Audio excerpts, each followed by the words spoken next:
तुल्यवेगं जितेन्द्रियं बुद्धिमतां वरिष्ठं वातात्मजं वानरयूथमुख्यम्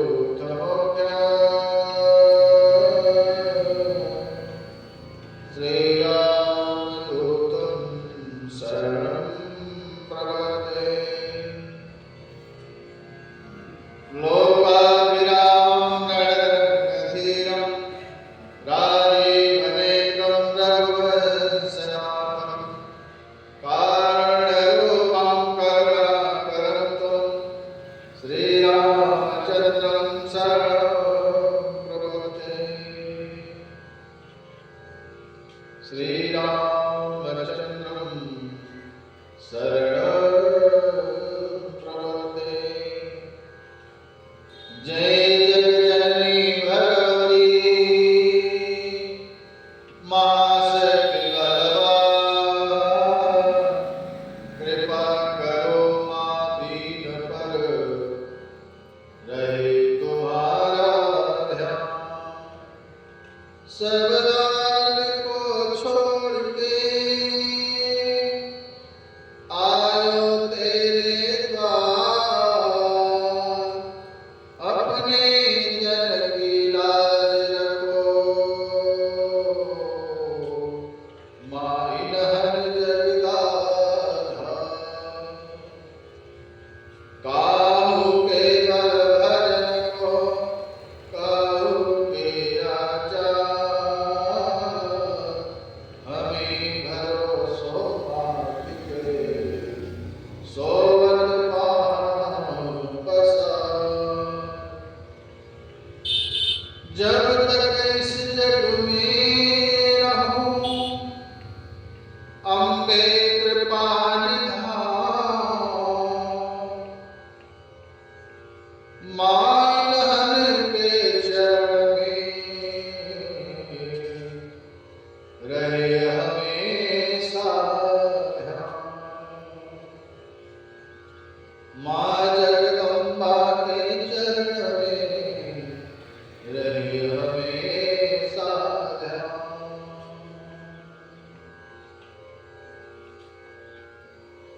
बड़े हर्ष का विषय संकल्प 108 श्री शिव सत्यनारायण महायज्ञ श्रृंखला के 51वें यज्ञ का आज द्वितीय दिवस। कथा में प्रवेश करने से पहले हम सभी भक्तजन अपने मन और वाणी को पवित्र करने के लिए भगवान नाम संकीर्तन, इसके पश्चात मां भवानी की जैसी इच्छा कथा में प्रवेश करने का प्रयास। अम्बे रानी तुम्हारी जय होवे, माता रानी तुम्हारी जय होवे। अम्बे रानी तुम्हारी जय होवे, माता रानी तुम्हारी जय होवे। काली मैया तुम्हारी जय होवे, महारानी तुम्हारी जय होवे।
जय हो। बोलिए अपने अपने माता पिता जय हो।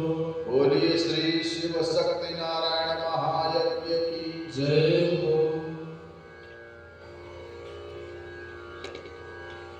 आइए हम सभी भक्तजन कथा में प्रवेश करने का प्रयास करते हैं। कल की कथा में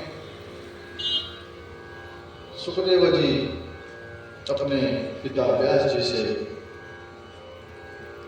आदेश देकर के जनक जी के यहाँ जाने की तैयारी करते हैं।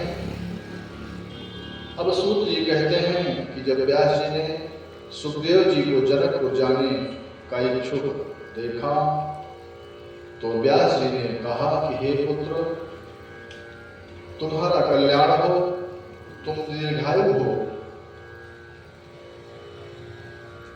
तुम मुझे यह वचन देकर के जाओ कि यहाँ से जाकर के पुनः इसी आश्रम में तुम वापस आओगे।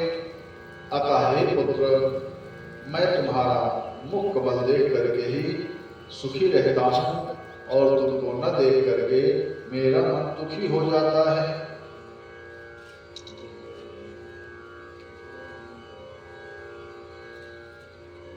हे पुत्र, जनक जी से मिल करके अपना संदेह दूर करके फिर वापस आश्रम में ही आकर के वेदाध्ययन में रत रहते हुए सुख से रहना है तुम्हें। इसलिए जाकर के जनक जी से मिल करके वापस आ जाना। सुखदेव जी पिताजी को प्रणाम करके अनेक वनों, वृक्षों, नगरों, देशों और तपस्वी जनों, पाशुपत, शैव, वानप्रस्थों, वैष्णवों तथा अनेक धर्मावलंबियों को देखते हुए आगे चलते गए। इस प्रकार श्री सुखदेव जी 2 वर्षों में मेरु पर्वत और 1 वर्ष में हिमालय को पार करते हुए मिथिला देश में जा पहुंचे हैं।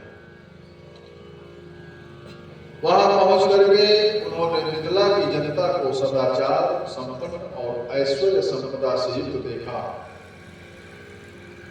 सुखदेव जी नगर द्वार पर जाकर के खड़े हो गए। अब द्वारपाल ने पूछा कि आप कहां से और किस हेतु यहाँ पधारे हैं? हे विप्र, हे ब्राह्मण देव, इस नगर में राजा की आज्ञा मिलने पर ही प्रवेश होता है। अज्ञात कुल वाले का यहाँ पर प्रवेश नहीं है। अब सुखदेव जी कहने लगे कि आशा रहित पुरुष को ही सर्वथा सुख प्राप्त होता है। सुख उसी को मिलता है जो सुख की आशा नहीं रखता है। प्रारब्ध का भोग सबको भोगना पड़ता है, चाहे शुभ हो या अशुभ हो। मैं तो महाराज जनक का विदेह नाम सुन करके उत्सुकता से उनसे मिलने आया था, किंतु उनके नगर में तो प्रवेश करना ही निषेध है। अतः हे द्वारपाल, इसमें आपका कोई दोष नहीं है। सेवक को तो स्वामी की आज्ञा का पालन करना ही हितकारी है। इसमें तो सर्वथा मेरा ही दोष है जो मैं यहाँ पर आया हूँ। द्वारपाल ने जब उनकी बात सुनी तो ज्ञानी समझ करके कहा कि हे प्रभुवर, हे ब्राह्मण देव, मैंने आपको यहाँ रोक करके अपराध किया है, उसके लिए आप मुझे क्षमा करें। अब आप कृपा करके मुझे यह बताइए कि सुख क्या है, दुख क्या है, और शत्रु कौन है और मित्र कौन होता है। सुखदेव जी कहने लगे कि इस संसार में जिसको राग है वही रागी है। उसे अनेक प्रकार के सुख एवं दुख भोगने ही पड़ते हैं। धन, पुत्र, कलत्र, मान, प्रतिष्ठा और विजय प्राप्त करके ही सुख प्राप्त होता है, और इनके न मिलने पर प्रतिक्षण महान दुख होता है। जो सुख के साधनों में पिंड डाले वही शत्रु है, और जो रागी पुरुष के सुख को सर्वथा बढ़ाए वही मित्र होता है। चतुर मनुष्य मोह में नहीं फंसता है, किंतु मूर्ख मनुष्य सर्व हमेशा आसक्त रहता है। काम, क्रोध, प्रमाद आदि अनेक प्रकार के शत्रु हैं, किंतु व्यक्ति का सच्चा बंधु संतोष ही है। अगर व्यक्ति के अंदर संतोष है तो उसे किसी भी प्रकार का दुख नहीं है। अब सूत जी कहते हैं कि सुखदेव जी की बातों को सुनकर के उन्हें ज्ञानी द्विज ब्राह्मण समझ करके द्वारपाल ने एक अत्यंत रमणीय कक्ष में प्रवेश कराया। उसमें उन्होंने अनेक प्रकार की क्रय विक्रय की सजी दुकानें, श्रेष्ठ जनों से सुशोभित धन धान्य से पूर्ण विशाल नगर देखा और जैसे ही राजभवन की ओर बढ़े द्वारपाल ने उनको वहीं पर रोक दिया।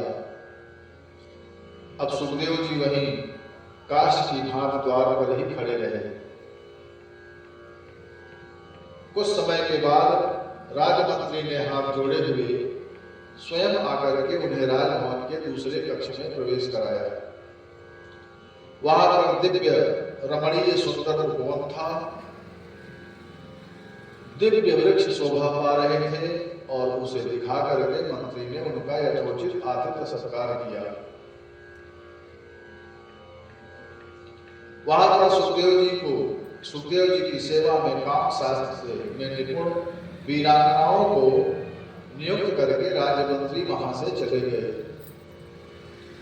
मुनि को जितेंद्रिय जान करके वीरांगनाएं उनकी परिचर्या करने लगी, लेकिन अरण्य नंदन सुखदेव जी ने उन्हें माता के भाव से देखा और उनकी चेष्टाओं को देख करके भी श्री सुखदेव जी शांत चित्त होकर के ध्यान मग्न ही रहे हैं।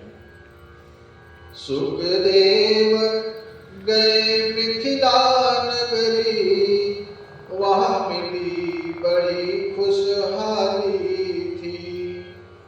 और वन उपवन नदी महल सुंदर, बागों की शोभा प्यारी थी।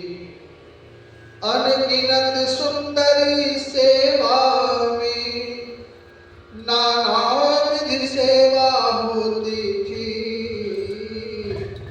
सुखदेव ध्यान में लीन रहे, विचलित नयात्मा होती थी। सूत जी कहते हैं कि सुखदेव जी को आया हुआ सुन करके राजा जनक अपने पुरोहित को आगे करके और मंत्रियों सहित उन सुखदेव जी के पास गए हैं। महाराज जनक ने उन्हें विधिवत आसन देकर के सत्कार किया। फिर एक दूध देने वाली गाय देकर के कुशलता पूछी। सुखदेव जी ने उनकी पूजा यथाविधि स्वीकार करके अपने कुशल बता करके राजा से भी कुशल मंगल पूछा है। महाराज जनक जी ने कहा कि हे प्रभु, आपका मेरे यहाँ पर आगमन किस प्रयोजन से हुआ है? सुखदेव जी कहते हैं, व्यासेन नोक्तो महाराज कुरुतार परिग्रह, सर्वेषां श्रमाणानां च गृहस्थाश्रमोत्तमः। अब सुखदेव जी कहते हैं कि हे महाराज, मेरे पिता व्यास जी ने मुझे कहा था कि विवाह कर लो, क्योंकि सभी आश्रमों में गृहस्थ आश्रम ही श्रेष्ठ है। गुरु रूप पिता द्वारा यह बताने पर भी कि गृहस्थ आश्रम बंधन कारक नहीं है, फिर भी मैंने उसे स्वीकार नहीं किया। मुझे संशय युक्त चित्त समझ करके उन्होंने मुझसे कहा कि तुम मिथिला चले जाओ और वहां के महाराज जनक संसार में विदेह नाम से विख्यात हैं और वे राज्य करते हुए भी माया के जाल में नहीं बंधते हैं। उन नृपश्रेष्ठ को देखो और उन विदेह जनक जी को देख करके अपने मन में उठते हुए मोह का त्याग करो और वे महाराज तुम्हारे मन के संदेह का समाधान कर देंगे। इसके पश्चात हे सुखदेव जी, तुम शीघ्र ही मेरे पास आ जाना। व्यास जी कहते हैं कि राजा जी से मिल करके और अपने मन की शंकाओं को दूर करके वापस चले आना। अतः हे राजन, मैं उन्हीं के आदेश से आपके पास आया हूं। मैं मोक्ष का अभिलाषी हूं, अतः जिसमें मेरा हित हो कृपया आप वही मुझे बताइए। अब जनक जी कहते हैं कि हे ब्राह्मण देव, मोक्ष मार्गावलंबी विप्र को उपनयन संस्कार के बाद वेद शास्त्र के अध्ययन हेतु गुरु के सानिध्य में रहना चाहिए।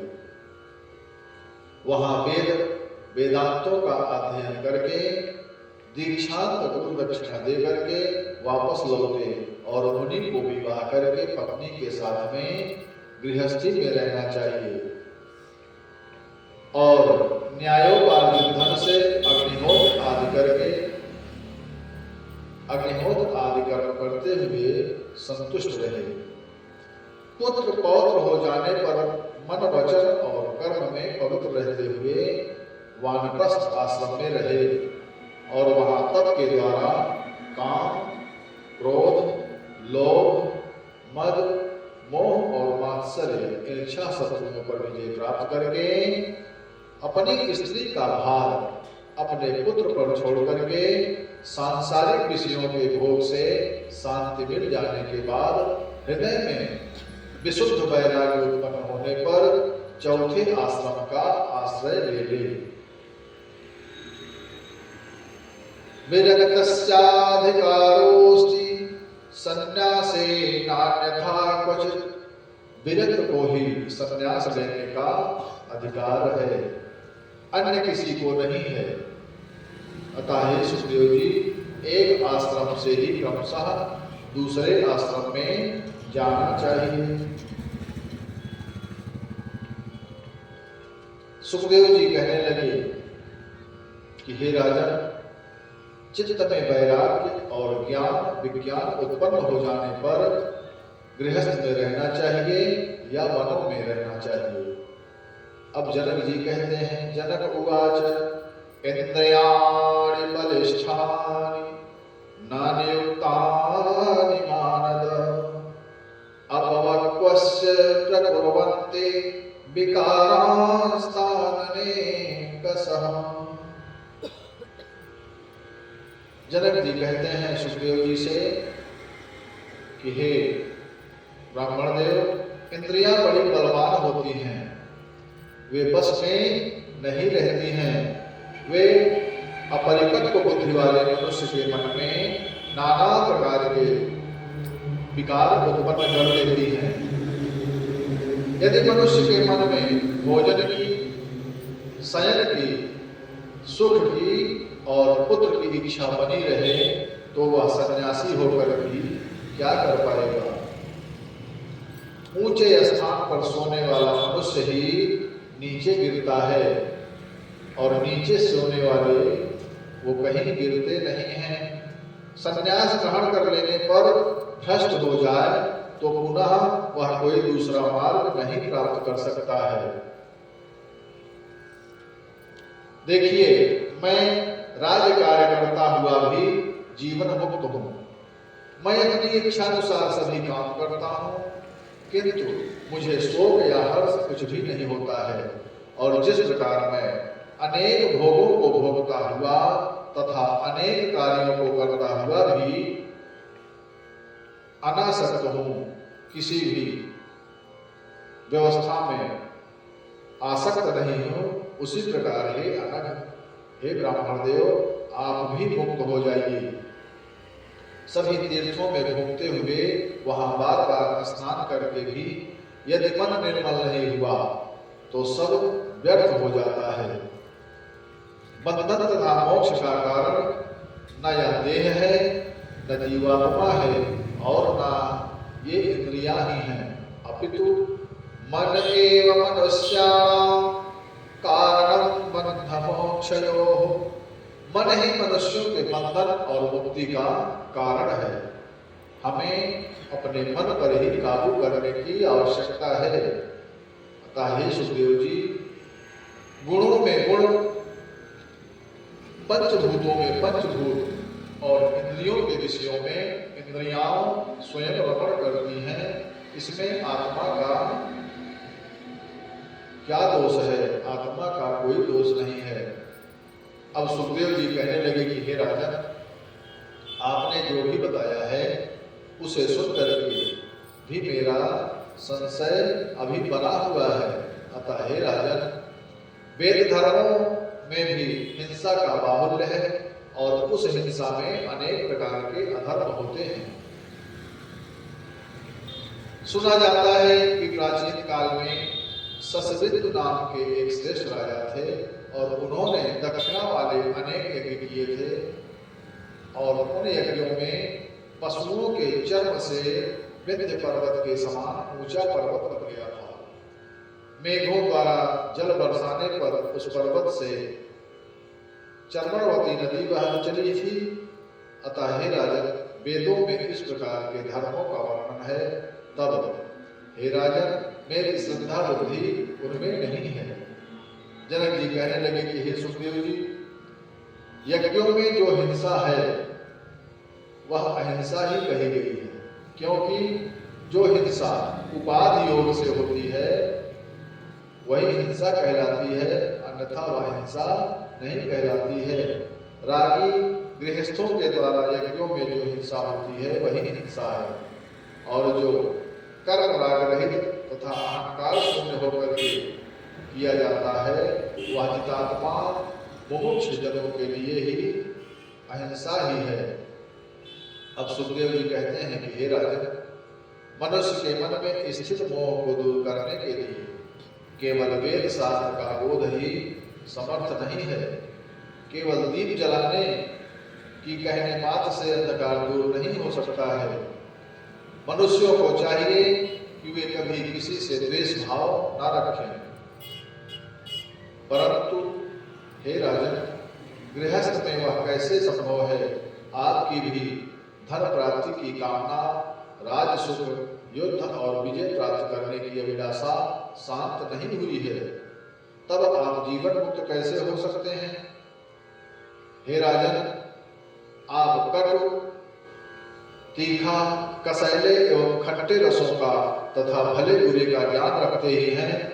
अतः हे राजन, आपका चित्त शुभ कर्मों में रमता है, अशुभ कर्मों में नहीं।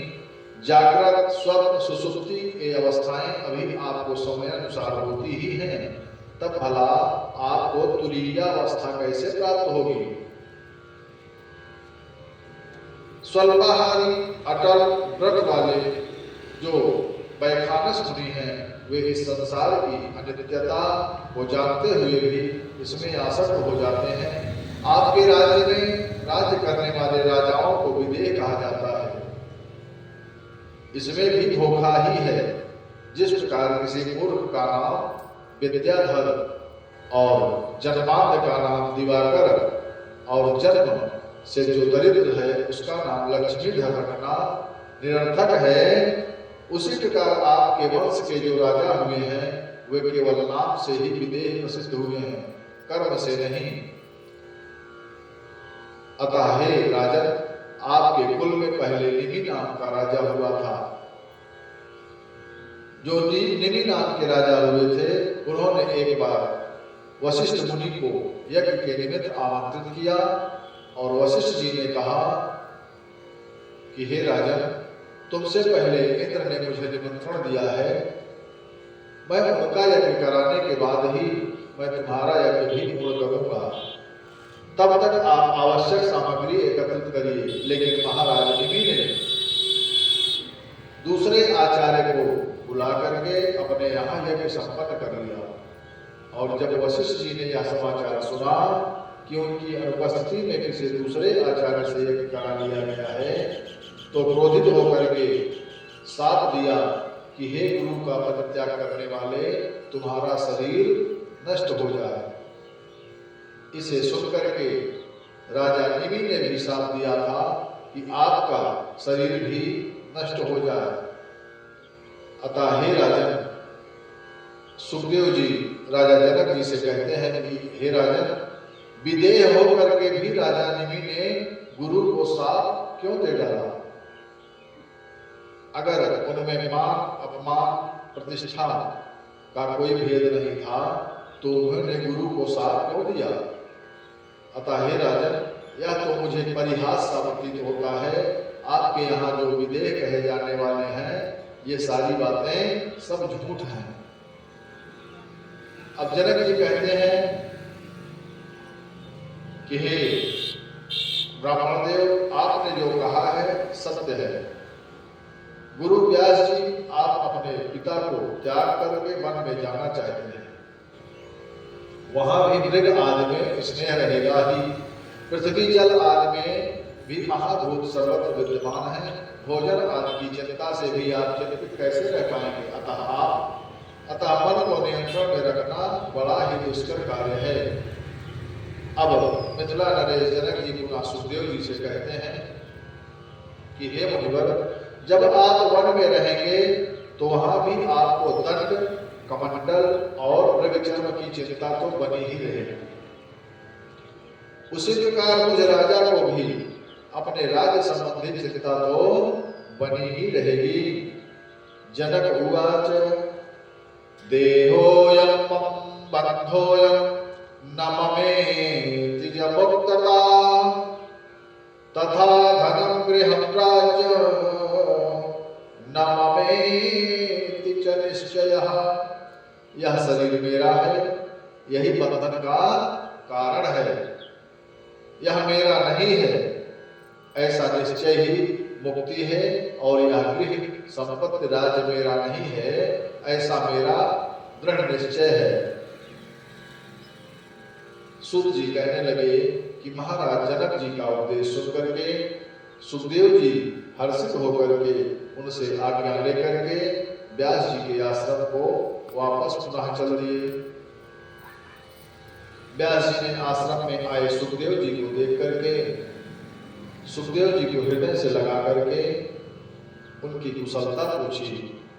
अब सुखदेव जी राज्य करते हुए महात्मा जनक की विदेहावस्था देख करके अपने पिताजी व्यास जी के पास आकर के परम शांति से रहने लगे। कुछ समय पश्चात योग मार्ग में स्थित रहते हुए भी सुखदेव जी ने पितरों की कन्या सौभाग्यवती सुंदर कन्या पीवरी को पत्नी रूप में स्वीकार कर लिया। और कुछ समय बाद सुखदेव जी ने पीवरी से 4 पुत्र, पहला कृष्ण, दूसरा गौरप्रभ, तीसरा भूरि और चौथा देवसुत नाम के 4 पुत्र उत्पन्न किए। और सुखदेव जी ने एक सुंदर कन्या कीर्ति नाम को भी उत्पन्न किया। और उस कन्या का समय आने पर कीर्ति का विवाह विभ्राज के पुत्र अणुह के साथ कर दिया। अणुह के पुत्र हुए ब्रह्मदत्त, जो बड़े प्रतापी ब्रह्मज्ञानी और पृथ्वी के पालक हुए थे। समय आने पर देवर्षि नारद जी के उपदेश से ब्रह्म तत्व का ज्ञान प्राप्त करके अपने पुत्र को राज्य का भार सौंप करके बदरिकाश्रम चले गए। और उधर सुखदेव जी भी अपने पिता का साथ त्याग करके कैलाश के सुरम्य शिखर पर चले गए और वहां अविचल ध्यान लगाने लगे। कुछ ही दिनों में उन्हें परम सिद्धि प्राप्त हो गई और सुखदेव जी आकाश में उड़ गए। उनके उड़ते ही पर्वत शिखर 2 भागों में विभाजित हो गया और ऋषियों द्वारा स्तुति किए जाते हुए वो सुखदेव जी वायु की तरह आकाश में ही स्थित हो गए। इसी बीच पुत्र के वियोग में व्यास जी हे पुत्र कहते हुए उसी पर्वत पर पहुंचे। व्यास जी के करुण वंदन करते हुए देख करके सभी जीवों में विद्यमान परमात्मा ने उत्तर दिया कि आज भी वहां पर वह प्रतिध्वनि सुनाई देती है। व्यास जी को व्याकुल देख करके शंकर जी ने कहा कि हे व्यास जी, आपको अपने कीर्तिमान पुत्र के लिए चिंता नहीं करनी चाहिए। और शंकर जी कहते हैं कि अब आप अपने पुत्र की रमणीय छाया को अपने पास सदैव विद्यमान देखोगे। तभी व्यास जी को सुखदेव जी की ओजस्विनी छाया दिखाई दी और शंकर जी भी वहां से वरदान देकर के अंतर ध्यान हो गए। अपने प्रिय पुत्र सुखदेव को अंतरिक्ष में गया हुआ देख करके व्यास जी ने भी आश्रम से जाने का विचार किया और उस पर्वत को त्याग करके निषाद कन्या अपनी माता सत्यवती का स्मरण करके उस द्वीप पर पहुंचे जहां अपनी माता को छोड़ करके आए थे। वहां जाकर के पूछा कि मेरी माता कहां चली गई है। तब निषादों ने कहा कि उस कन्या का तो विवाह निषाद राज ने राजा शांतनु के साथ कर दिया है। इसके पश्चात निषाद राज ने व्यास जी का पूजन एवं सत्कार करके कहा कि मेरा कुल और मैं आज धन्य हो गया हूँ, जो आपका दुर्लभ दर्शन मुझे प्राप्त हो गया है। अतः हे प्रभु, मेरा धन पुत्र कलप सभी आपका है।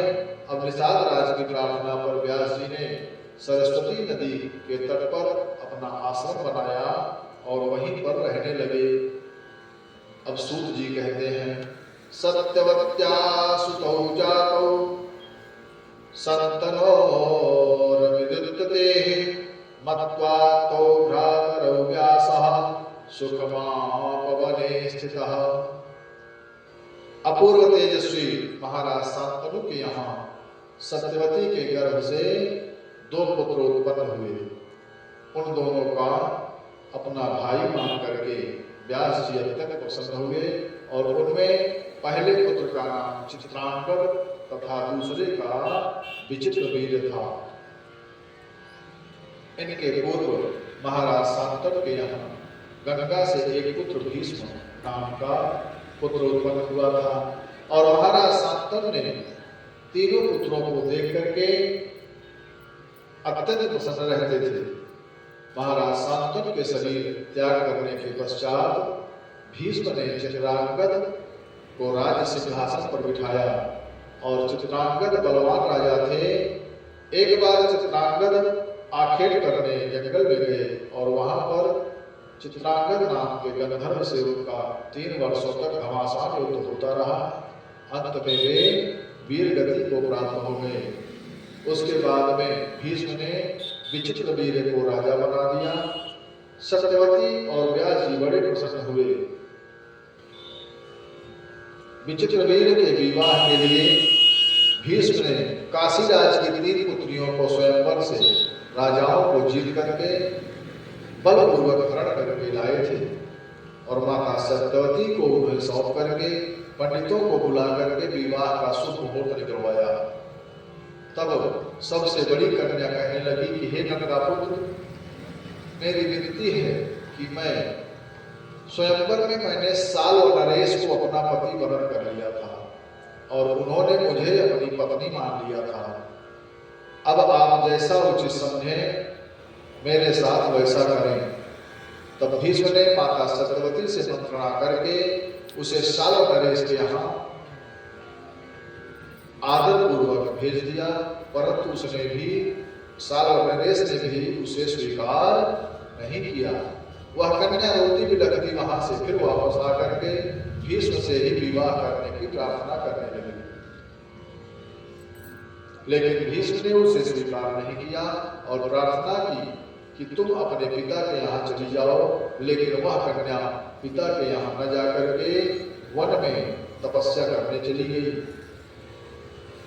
काशीराज की अन्य 2 रूपवती तथा कल्याणमयी कन्याएं अंबिका और अंबालिका विचित्रवीर्य की रानियां बन गई और राजा विचित्रवीर्य दोनों के साथ कभी राजभवन में कभी उपवन में पूरे 9 वर्ष तक विहार करने लगे।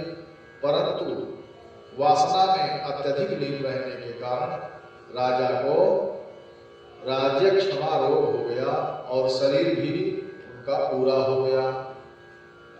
वो भगवान को प्यारे हो गए।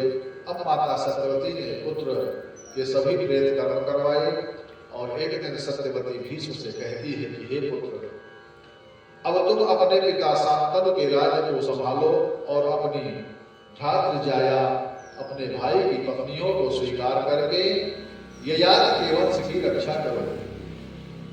भीष्म कहते हैं, भीष्म उवाच प्रतिज्ञा में सुता मातः पितृर्थेया मया कृता नाहं राज्यं करिष्यामि न चाहं दारसंग्रहम्।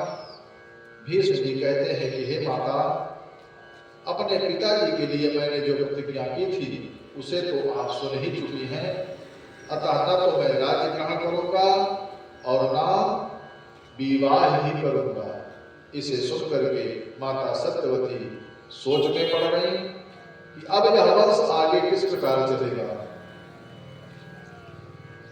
माता को चिंताग्रस्त देख करके भीष्म कहते हैं कि हे माता, आप चिंता न करें, विचित्रवीर्य की पत्नी के गर्भ में क्षेत्रज्ञ पुत्र उत्पन्न कराएगी।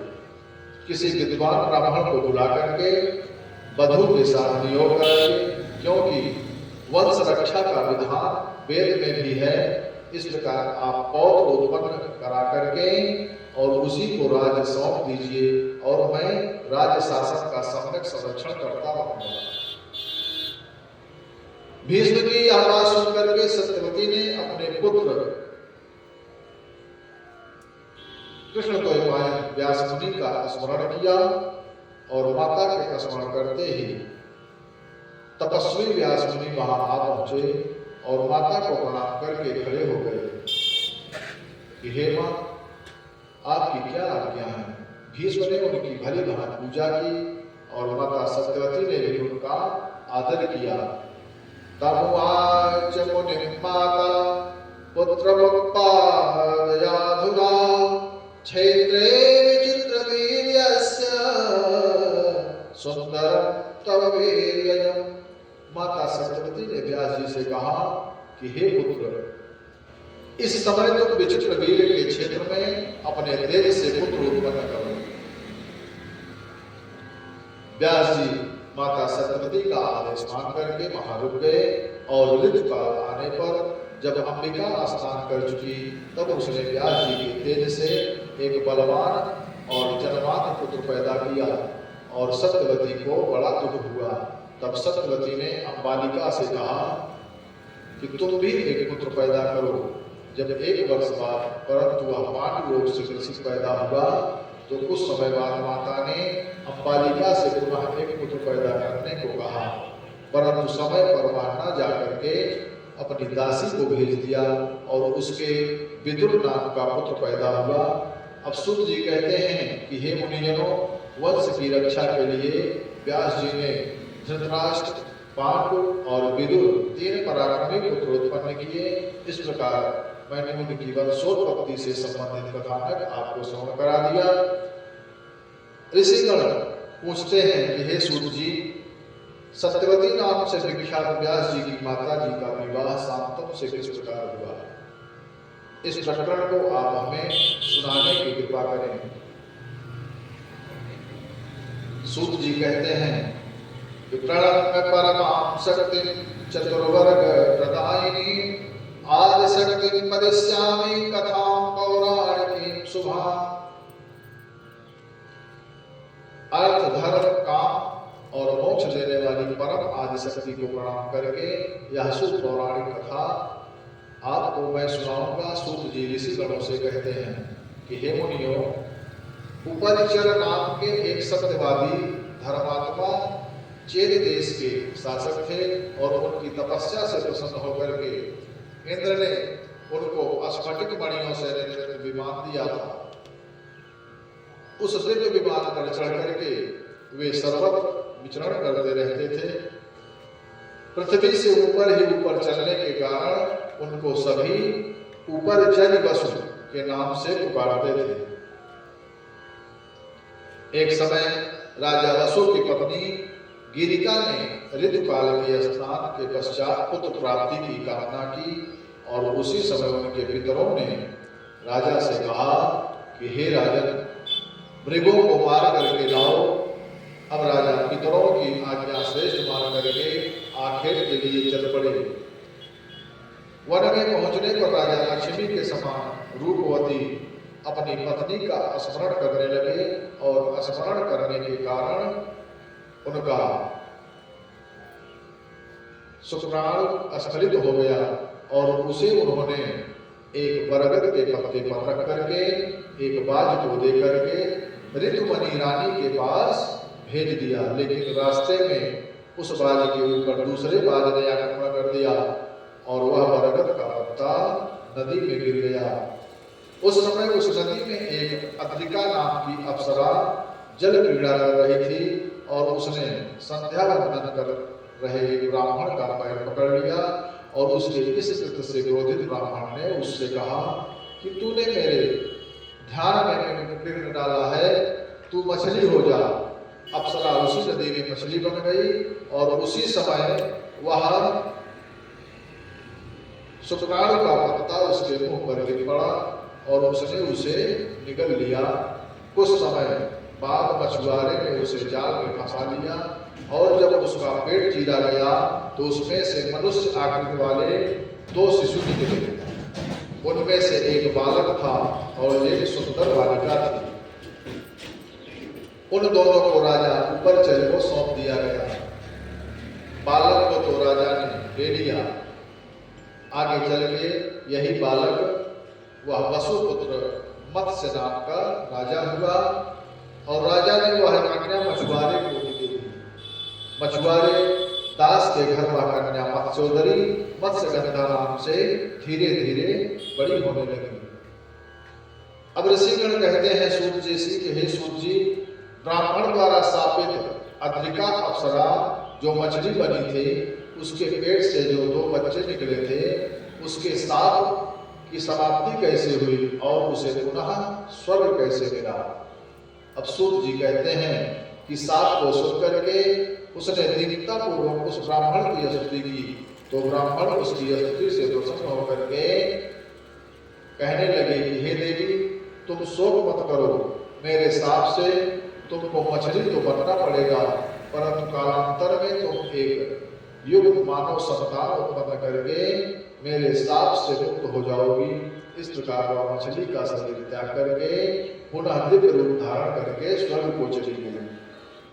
अब सूत जी कहते हैं कि एक बार तीर्थ यात्रा करते हुए महान तेजस्वी पराशर मुनि यमुना नदी के उत्तम तट पर आए और उन्होंने भोजन करते निषाद से कहा कि हे निषाद, तुम मुझे नाव से यमुना के पार पहुंचा दो। पराशर मुनि का वचन सुनकर के निषाद ने कहा कि हे मत्स्यगंधा, तुम यमुना पार जाने की इच्छुक इन मुनि को नाव में बिठा करके इन्हें उस पार उतार दो। अब पिता के आदेशानुसार मत्स्यगंधा ने मुनि को नाव में बिठा करके नाव चलाने लगी और उसी समय प्रारंभवश मुनि उस नव यमुना को देख करके उस पर आसक्त हो गए और उसे प्राप्त करने की इच्छा से अपनी दाहिनी भुजा से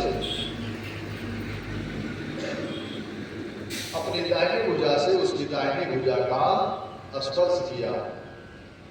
अब कन्या कहने लगी कि हे मुनिवर, आप वशिष्ठ जी के वंशज हैं, कुल और शील से युक्त हैं, फिर भी आप कामदेव से पीड़ित हो रहे हैं।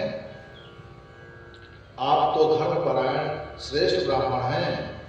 आप कामासक्त होकर के मेरा हाथ पकड़ने मेरी तरफ चले आ रहे हैं।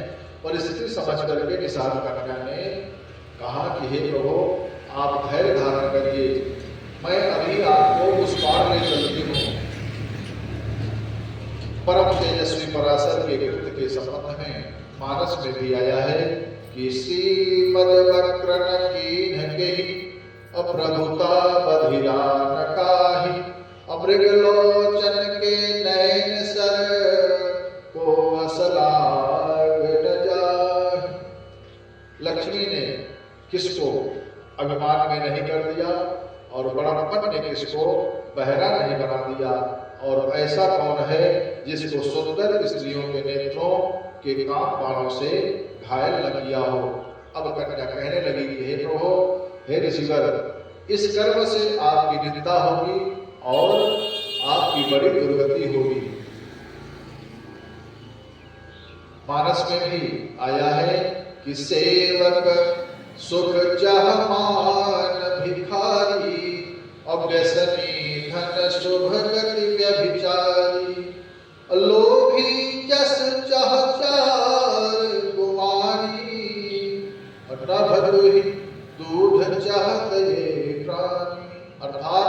सेवक को सुख, भिखारी को मान और व्यसनी को धन और व्यभिचारी को शुभ गति, लोभी को यश और अभिमानी हो सदाचार ऐसे नहीं मिलता जैसे आकाश में दूध का निकलना।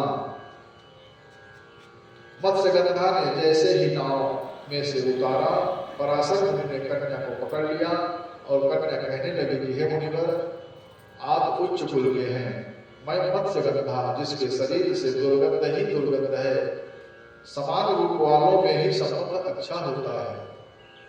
इसे सुनकर के पराशर मुनि ने क्षण मात्र में अपने तपोबल से उसे रूपवती और योजन गंधा बना दिया और उसका हाथ पकड़ा।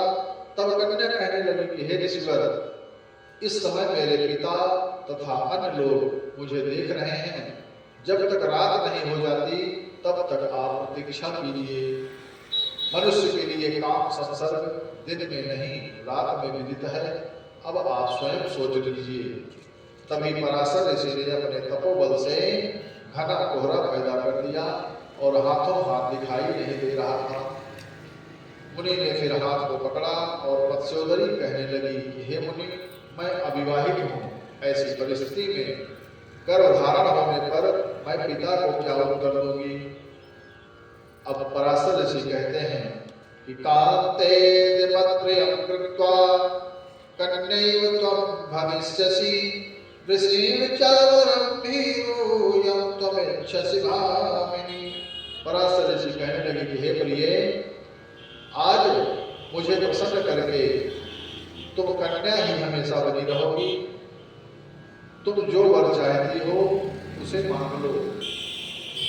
अब सत्यवती कहती है हे ऋषिवर, आप ऐसा वरदान दो कि इसे माता पिता न जान पाए, मेरा कन्या व्रत भंग न हो और जो पुत्र हो वो आपके ही समान ओजस्वी हो और मेरी यह सुगंध और मेरा यौवन नित नवीन बना रहे। पराशर जी कहने लगे कि हे सुंदरी, इस प्रसंग का कोई जान नहीं पाएगा इस प्रसंग को, और तुम्हारा कन्या व्रत भी भंग नहीं होगा और तुम्हारा पुत्र विष्णु अंशावतार वेदों के विभाग करने वाला होगा और पुराणों का रचयिता और तीनों लोकों में प्रसिद्ध होगा।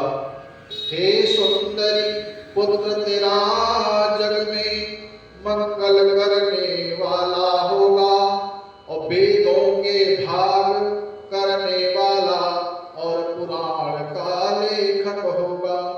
अब सूत जी कहते हैं कि निषाद कन्या से ऐसा कह करके पराशर ऋषि ने उसके साथ संसर्ग किया और फिर यमुना में स्नान करके वे चले गए। इसके बाद में सत्यवती ने एक सुंदर पुत्र को जन्म दिया और पैदा होते ही श्रेष्ठ बालक माता से कहने लगा कि हे माता, अब आप जहाँ चाहें चली जाओ, मैं तपस्या करने वन में जा रहा हूँ। जब कोई उत्तम कार्य आ पड़े, हमारी आपको आवश्यकता हो तो आप मुझे स्मरण कीजिएगा, मैं तुरंत आपके पास उपस्थित हो जाऊंगा। अब आप चिंता छोड़ करके सुख से रहिए।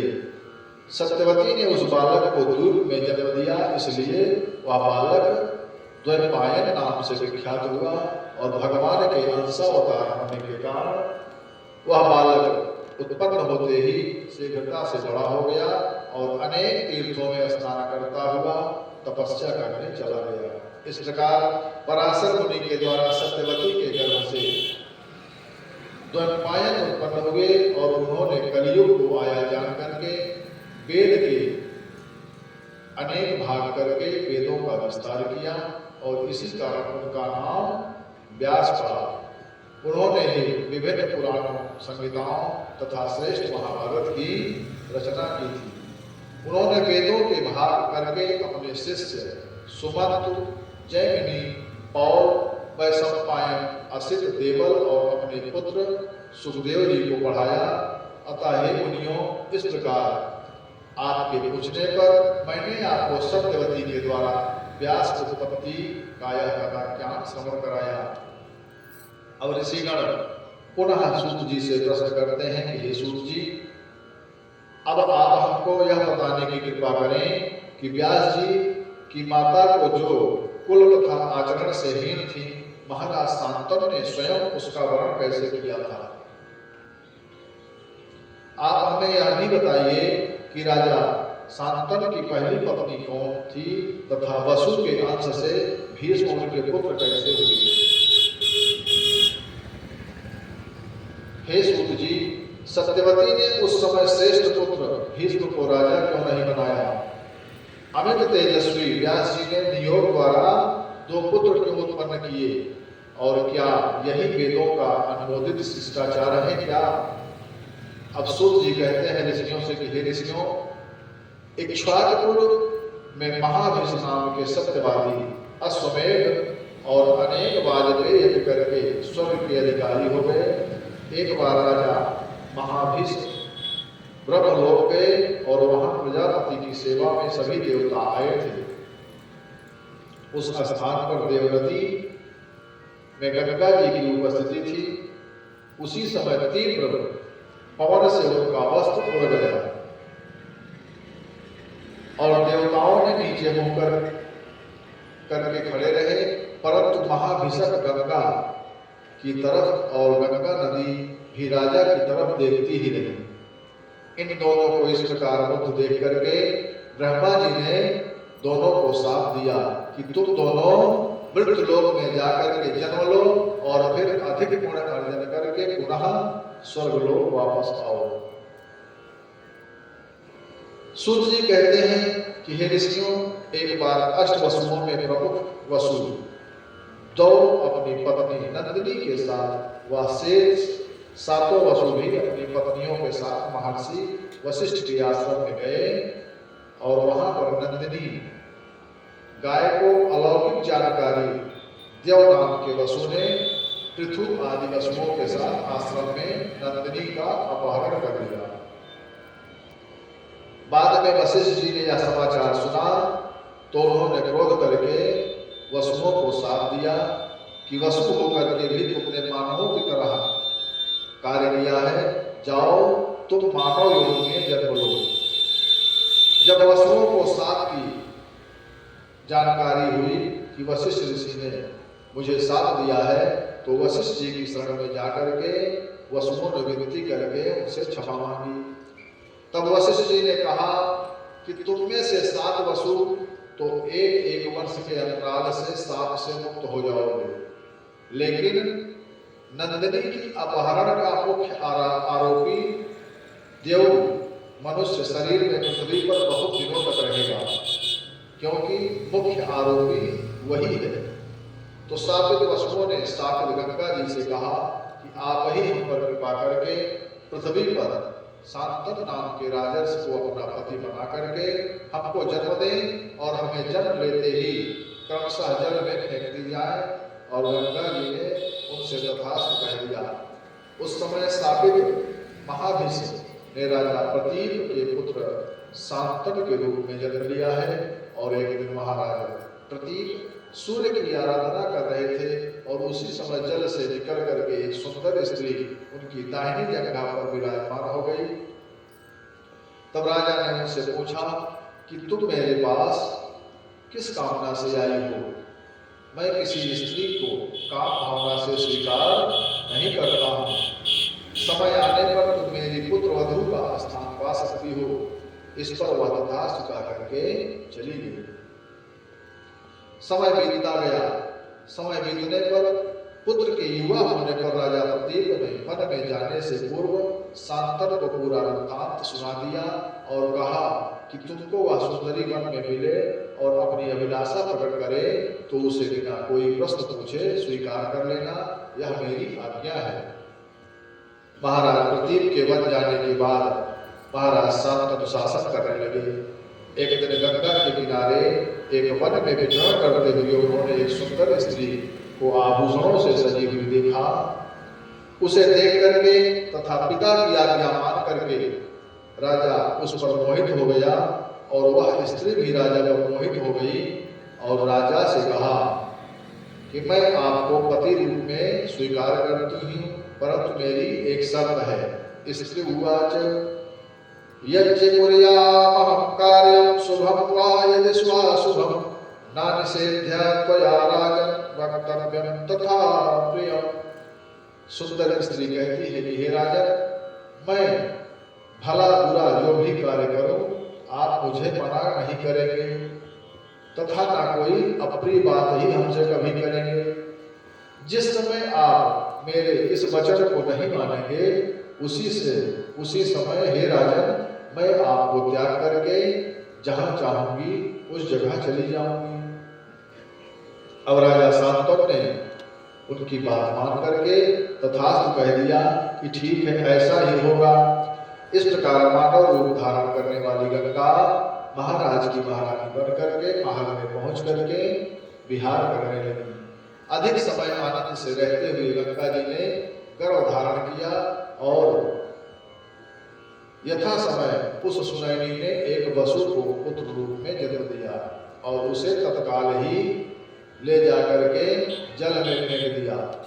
कुछ समय बाद फिर उसने दूसरे पुत्र, फिर तीसरे पुत्र, चौथे पुत्र, पांचवें पुत्र, छठवें पुत्र और सातवें पुत्र को भी उसी प्रकार जन्म देती और ले जाकर के जल में फेंक देती। 7 पुत्रों के मारे जाने पर राजा दुखी होकर के मन में सोचने लगा कि क्या पृथ्वी पर मेरा वंश स्थिर नहीं रहेगा।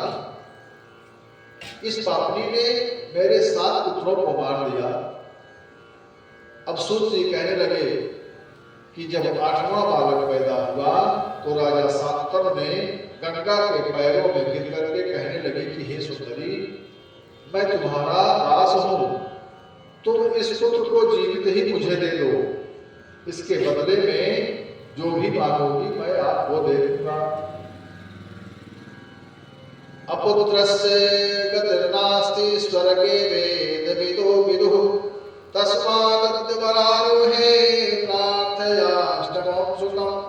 शांतनु कहने लगे कि वेद विद्वानों ने कहा है कि पुत्र विहीन मनुष्य की स्वर्ग में भी गति नहीं होती है। इसी कारण है सुंदरी, अब मैं इस 8वें पुत्र के लिए याचना करता हूं तुमसे कि तुम इस पुत्र को मुझे दे दो। राजा द्वारा अन्य विनय करने पर गंगा कहने लगी कि हे राजन, तुमने अपना वचन तोड़ दिया है, अतः हे राजन मैं गंगा हूं, देवताओं का कार्य करने आई थी। महात्मा वशिष्ठ ने पूर्व काल में इन 8 वसुओं को मानव योनि में जाने का शाप दिया था। तब उन 8 वसुओं ने मुझसे माता बनने की कामना की थी।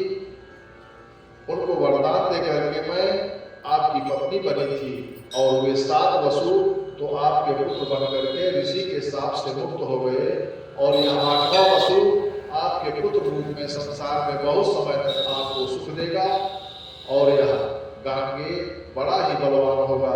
अब मैं इसे लेकर के वहां जा रही हूँ जहां आपको पति रूप में वर्ण किया था, वहां पर इसे पाल पोष करके युवा होने पर आपको वापस कर दूंगी।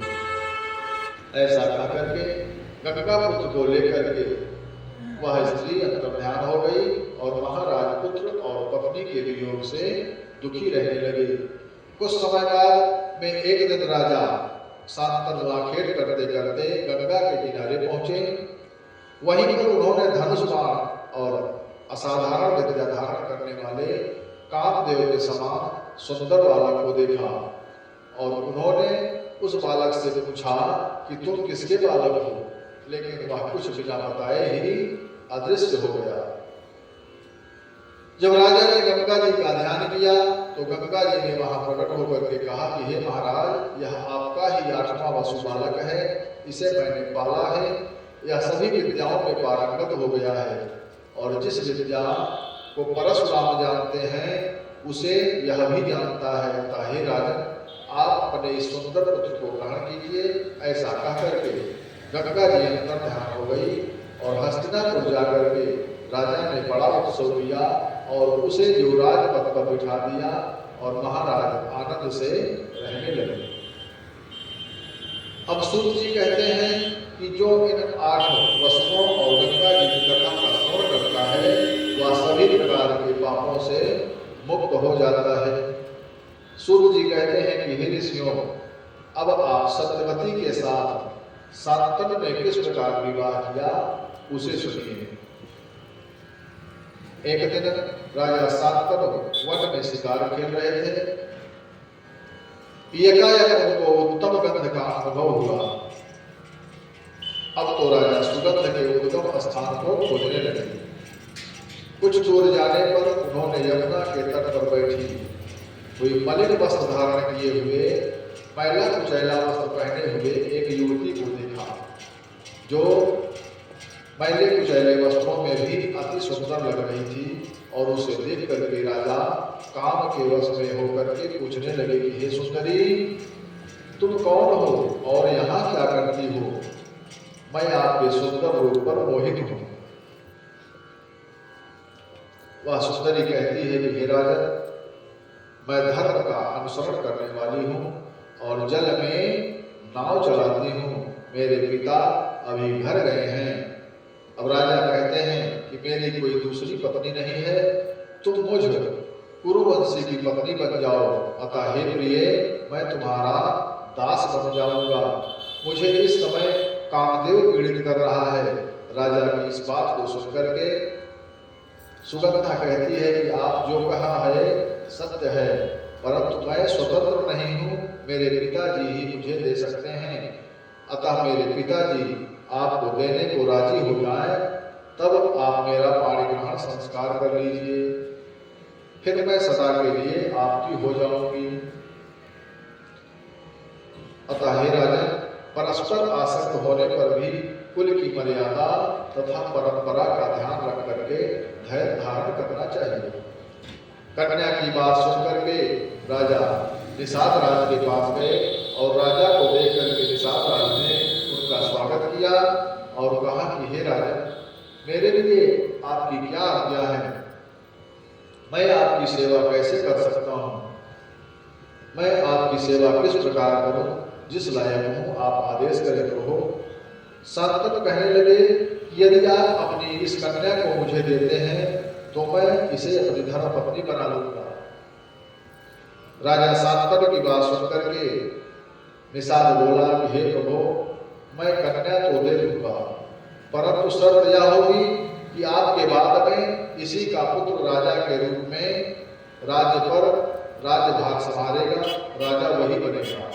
निषाद की इस शर्त को सुन करके शांतनु भीष्म का ध्यान करके कुछ भी नहीं कह सके और घर जाकर के स्नान किया। घर जाकर के ना तो स्नान किया ना भोजन किया, वैसे ही चिंताग्रस्त होकर के बैठे रहे। राजा शांतनु को इस दशा में देख करके देवव्रत ने पूछा कि हे पिताजी, आप अपनी जो भी चिंता हो मुझे कहिए। जो पुत्र पिता की चिंता न मिटा सके वह पुत्र कहलाने का अधिकारी नहीं होता है। विभुज्य राज्यं रघुनन्दनोऽपि तथान्ययाता सर्वेषुरामः वनं गतो लक्ष्मणजानकीभ्यां सहैव शीलं किल चित्रकूटम्। और हे पिताजी, दशरथ के पुत्र राम जी भी पिता की आज्ञा से राज त्याग करके लक्ष्मण और सीता के साथ वन में चले गए थे तथा चित्रकूट पर निवास करने लगे थे। महाराज हरिश्चंद्र का पुत्र रोहित भी बिकने को तैयार हो गया था और पूर्व काल में पिता की आज्ञा से परशुराम ने भी अपनी माता का सिर काट दिया था। अतः हे पिताजी, उत्तम पुरुष पिता का रुख देख करके कार्य को करता है और जो कहने से करता है वह मध्यम है और जो अश्रद्धा से कार्य करता है वह अधम है और जो कहने पर भी न करता हो वह तो पुत्र के नाम पर कलंक है। अतः हे पिताजी, आप तुरंत कहिए कि मैं आपकी क्या सेवा करूं। मंत्रियों से विचार विमर्श किया। मंत्रियों ने राजा के मन की बात देवव्रत गांगेय को बता दी और देवव्रत निषाद राज के पास जाकर के कहते हैं कि हे निषाद राज, आपकी कन्या मेरी माता हो और मैं आपका सेवक। निषाद कहने लगा कि आप ही इसे अपनी भार्या बनाइए, क्योंकि आपके रहते इसका पुत्र राजा नहीं बन सकेगा। आपकी कन्या का ही पुत्र राजा होगा। मैं राज नहीं करूंगा, ऐसा भीष्म ने निषाद राज से कहा कि आप चिंता न करें, आपकी कन्या का पुत्र ही राजा होगा, मैं राज्यभार नहीं संभालूंगा। फिर निषाद कहता है कि चलो आपकी बात मैंने मान ली, परंतु आपका पुत्र बलवान होगा तो बलपूर्वक राज्य ले लेगा। मान लीजिए आप राज्य नहीं लेंगे, लेकिन जो आपका पुत्र होगा वह तो राज्य ले सकता है, आप ही जैसा वह भी बलवान होगा। तो गांगे उवाच नदार संग्रहं नूनं करिष्यामि हि सर्वथा सत्यं मे वचनं तात मया भीष्मं व्रतं कृतम्। अब देवव्रत भीष्म कहते हैं कि हे तात, हे निषाद राज, मैं कभी विवाह ही नहीं करूंगा, मेरा यह वचन सत्य है, यह मैंने भीष्म प्रतिज्ञा कर ली है। अब सूत जी कहते हैं कि गांगेय द्वारा की गई ऐसी प्रतिज्ञा सुन करके निषाद राज ने अपनी उन राजा शांतनु को अपनी सर्वांग सुंदरी कन्या सत्यवती को सौंप दिया। इस प्रकार राजा शांतनु ने प्रिया सत्यवती से विवाह कर लिया। लेकिन मुख्य बात यह थी कि शांतनु महाराज सत्यवती से पूर्व में व्यास जी के जन्म के विषय में नहीं जानते थे। अब व्यास जी कहते हैं कि हे राजन, मन की गति जिसने महाराज शांतनु को निषाद कन्या की प्राप्ति को ध्येय बना लिया था, मन के विषय में अर्जुन गीता में आती बात कि चंचलम हि मनः कृष्ण प्रमाथे बलवदृढ़ तस्याहं निग्रहं मन्ये वायो किशु दुष्करम। अर्जुन गीता में कहते हैं कृष्ण से कि हे कृष्ण, चूंकि मन तो चंचल है, अस्थिर है, उच्छृंखल है, हठीला है तथा अत्यंत बलवान है, अतः मुझे इसे वश में करना वायु को वश में करने से भी कठिन लगता है। मन के हारे हार है और मन के जीते जीत, अपार ब्रह्म को पाहिया मन की ही प्रतीत।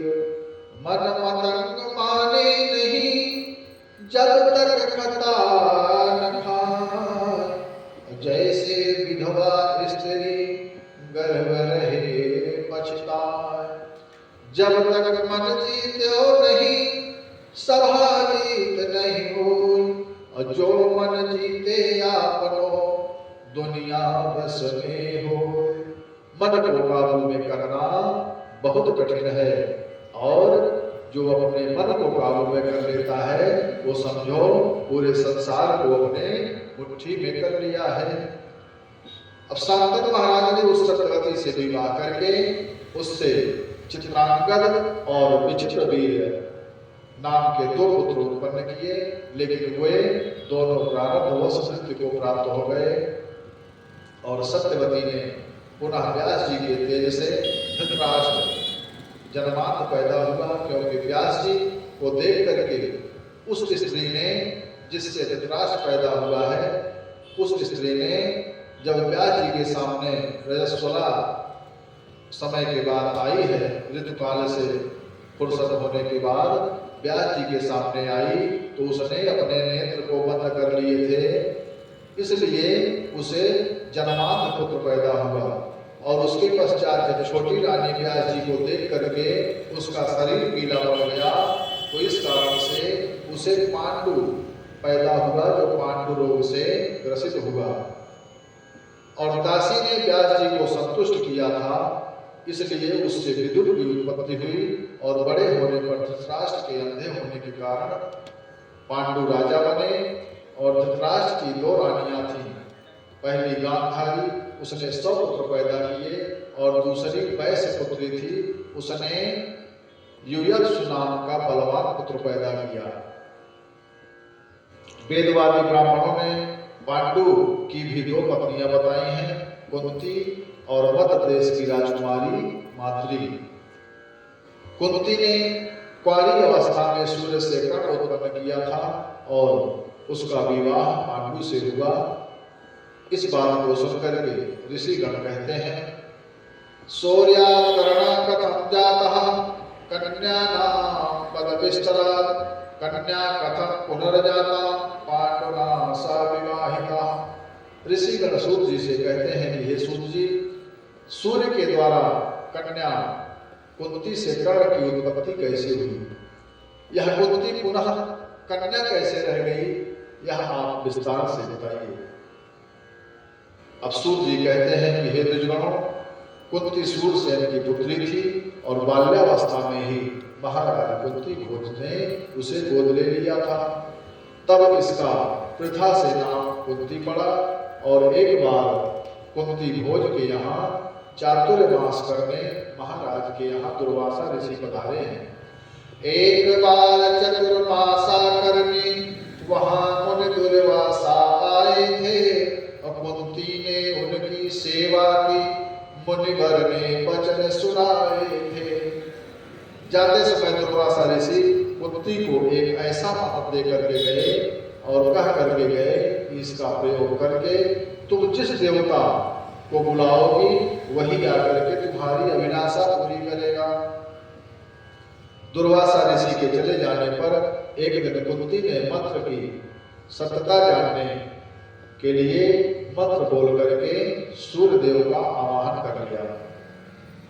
आवाहन करते ही सूर्यदेव सुंदर मनुष्य का रूप धारण करके कुंती के पास आ गए और कुंती भयभीत होकर के कहने लगी कि मैं आपके दर्शन से धन्य हो गई, आप यहाँ से अब चले जाइए। तब सूर्यदेव कहते हैं कि तुमने मंत्र बल से मुझे बुलाया है तो अब सेवा क्यों नहीं कर रही हो।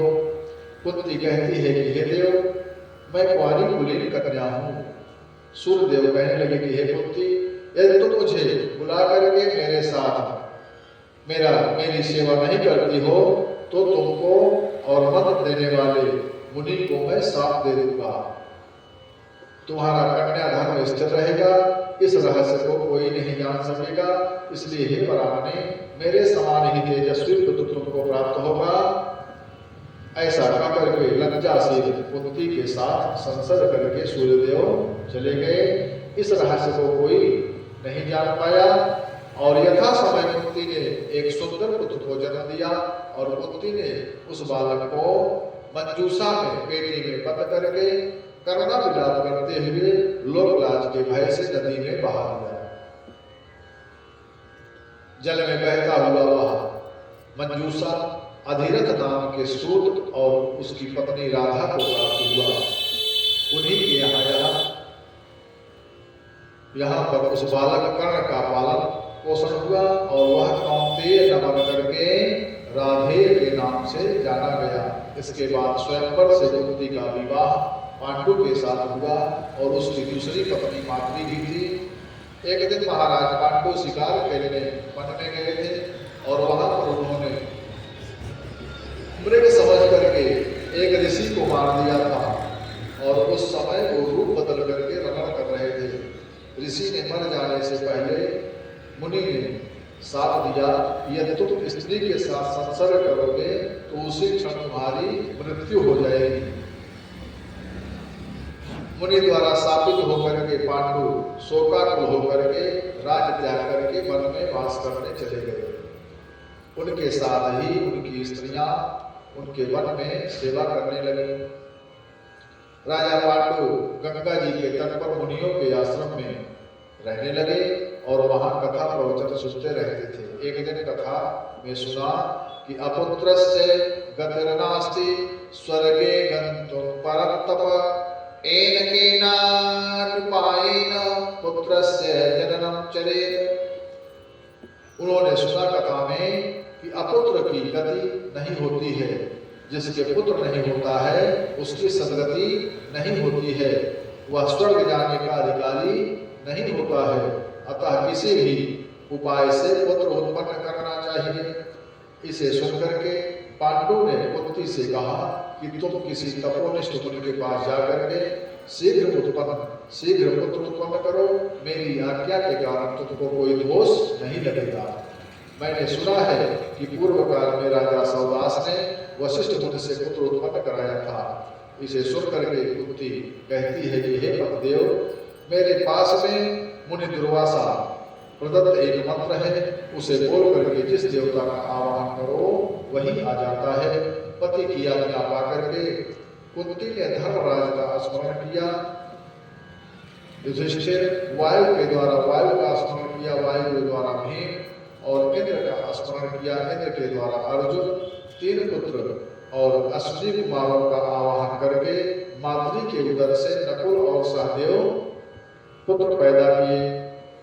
एक बार महाराज पांडु ने कामातुर होकर के माद्री को ग्रहण किया और तत्क्षण उसी क्षण वे मृत्यु को प्राप्त हो गए। माद्री अपने पुत्रों को कुंती को सौंप करके सती हो गई। 5 पुत्र को लेकर के कुंती हस्तिनापुर आई और भीष्म ने पूछा कि यह पुत्र किसके हैं? तो देवताओं ने कहा कि यह पुत्र हमारे हैं। इसके बाद कुंती हस्तिनापुर में आनंद से रहने लगी। आगे की कथा में धृतराष्ट्र गांधारी कुंती विदुर और संजय का वनगमन तथा व्यास जी द्वारा महाभारत युद्ध में मारे गए परिजनों की कथा आती है। आज की कथा का विश्राम यहीं पर होता है।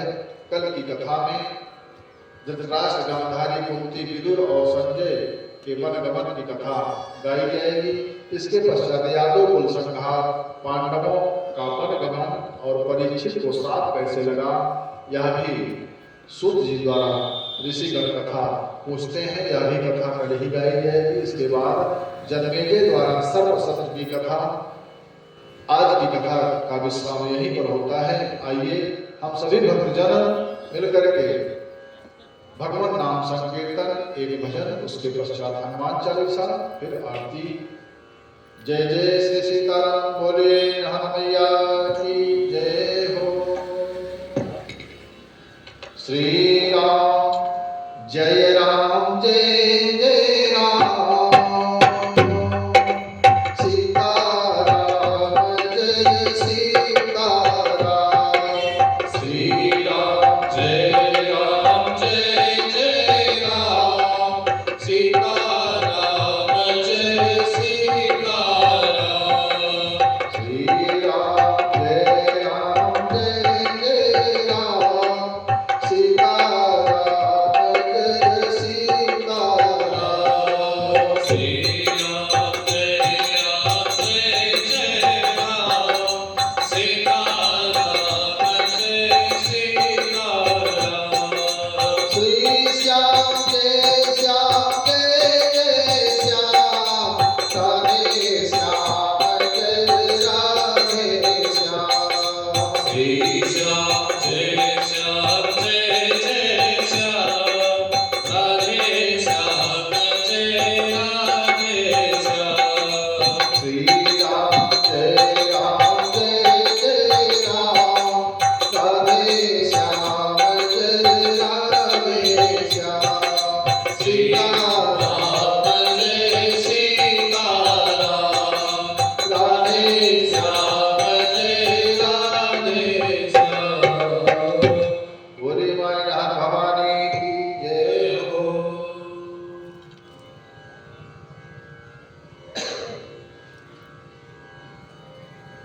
आइए एक भजन के पश्चात श्री हनुमान चालीसा। मान मेरा कहना नहीं तो पछताएगा, माटी का खिलौना माटी में मिल जाएगा। मान मेरा कहना नहीं तो पछताएगा, माटी का खिलौना माटी में मिल जाएगा। मान मेरा कहना नहीं तो पछताएगा, माटी का खिलौना माटी में मिल जाएगा। मान मेरा कहना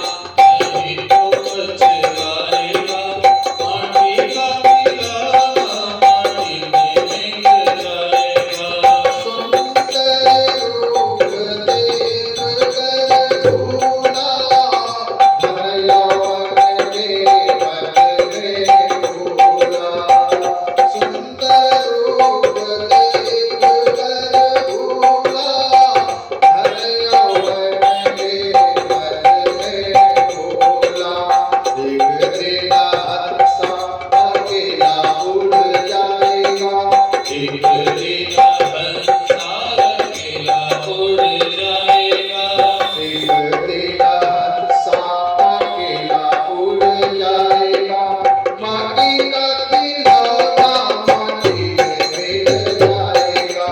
एक दिन हंसा अकेला उड़ जाएगा, माटी का खिलौना माटी में मिल जाएगा।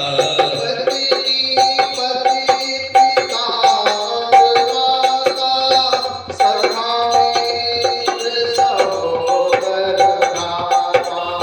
पत्नी पति पिता और माता सखा मित्र सहोदर भ्राता।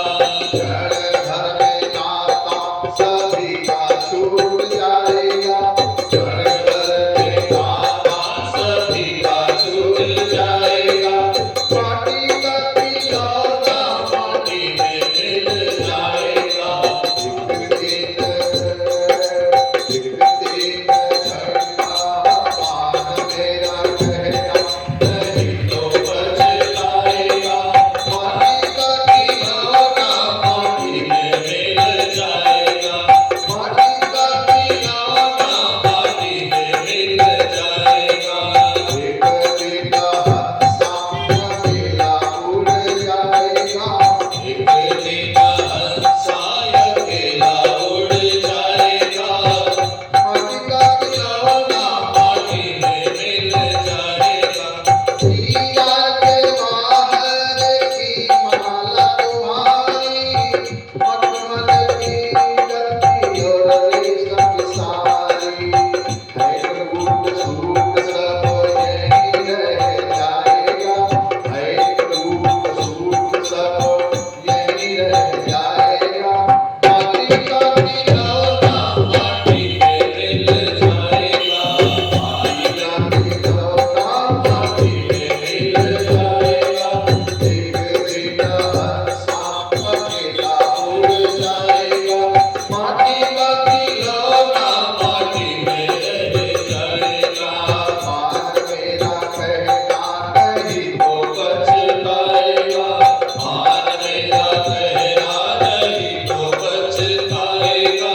माटी का खिलौना माटी में मिल जाएगा, माटी का खिलौना माटी में मिल जाएगा।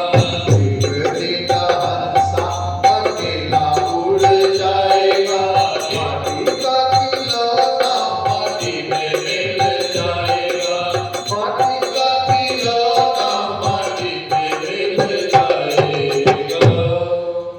भोले वायुनाथ भवानी की जय हो, बोले गुरुदेव भगवान की जय हो, बोलिए संत भगवान की जय हो। जय जय श्री राधे, जय जय श्री सीताराम। आइए हम सभी मिलकर के श्री हनुमान चालीसा का पाठ करते हैं। इसके पश्चात आरती। जहाँ तक आवाज पहुंच रही हो सभी भक्तों से निवेदन, जो जहाँ हैं वहीं से हनुमान चालीसा का पाठ करें और अपने जीवन को धन्य बनाएं। जय जय जय हनुमान गोसाई, कृपा करो गुरुदेव की नाई। जय जय जय जय हनुमान गोसाई, कृपा करो गुरुदेव की नाई। श्री गुरु चरण सरोज रज, निज मन मुकुर सुधारि। वरदान रघुवर विमल जस, जोदायक फल जाए, सर्वोपरि बुद्धि हीन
प्रेम है कीना राम मिलाए राजपद दीना हमारो मन की शर्माना लंकेश्वर भय सब जग जाना जुग सहस्र जो जग पर भानु लील लोकाय मधुर फल जानो मोदिका खेल मोद माही चल दिलांग के अचरज लाहे और गमकार जगत के लेते सुखमय लोक तुमरे देते दुआरे उमर कवारे हो तनया नाविर पैसारे सब सब जाए तुम्हारी शरणा तुमरा जग काहू को डरना तेज सवारो आए जीता बोलो कहते कापे भूत पिशाच निकट नहीं आवे महावीर जब नाम सुनावे आसे लोग हरे सब कीना जब तन रखता हनुमत वीरा संकट से हनुमान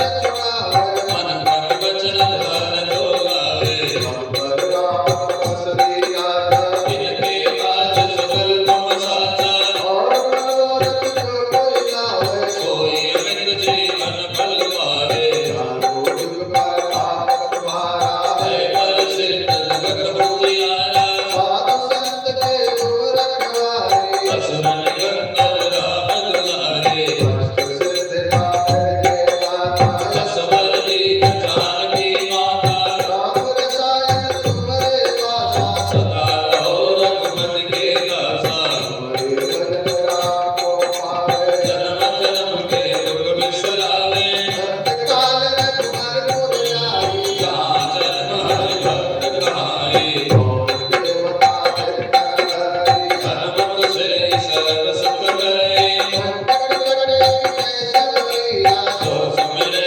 हनुमत बलवीरा जय जय जय हनुमान गोसाई कृपा करो गुरुदेव की नाई जो सतबार पाठ कर कोई छूटहि बंदी मासक होई दुनिया पर हनुमान चालीसा होय सिद्ध साखी गौरी सा तुलसीदास सदा हर तेरा कीजे नाथ हृदय महादेवा जय जय जय हनुमान गोसाई कृपा करो गुरुदेव की नाई जय जय जय हनुमान गोसाई कृपा करो गुरुदेव की नाई पवन तनय संकट हरना मंगल मूर्ति हो राम लखन सीता सहित हृदय बसो सुरभूप जय जय जय हनुमान गोसाई कृपा करो गुरुदेव की नाई जय जय जय हनुमान गोसाई कृपा करो गुरुदेव की नाई पवन सुखादि कपिल जग माही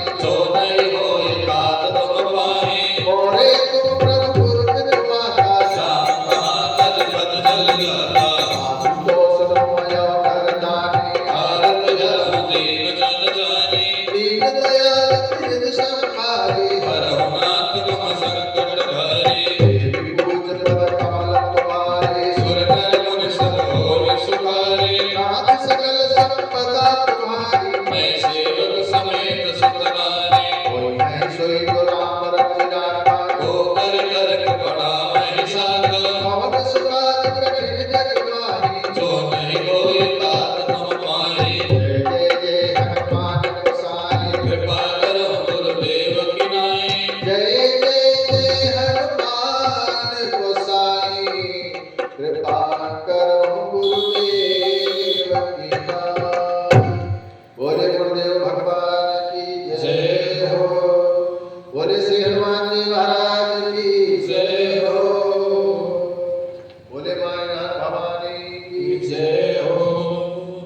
आइए हम सभी भक्त मिलकर के भगवान जी की माँ भगवती की मंगलमय आरती करते हैं।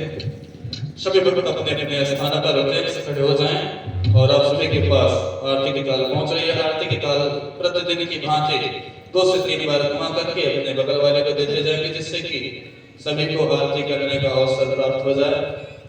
हरि ओम मेदगुम हरे प्रजननम मे स्तुत सबीरगो सर्वगणगो स्वस्तये आत्मसनि प्रजासनि पशुसनि लोक सत्य भयसनि अग्नि प्रजा काहुलाम मे करो तन्नम पयो रेतो असमान सुदत्त मन में बसा के तेरी मूर्ति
हरि ओम जय तीर्थानटकनतसिकास्थानपिण्डिनः एकात्मसहस्रयोजने वदनमानतनमसि जलेन शीतलीकरणं हस्तप्रक्षालनं देवा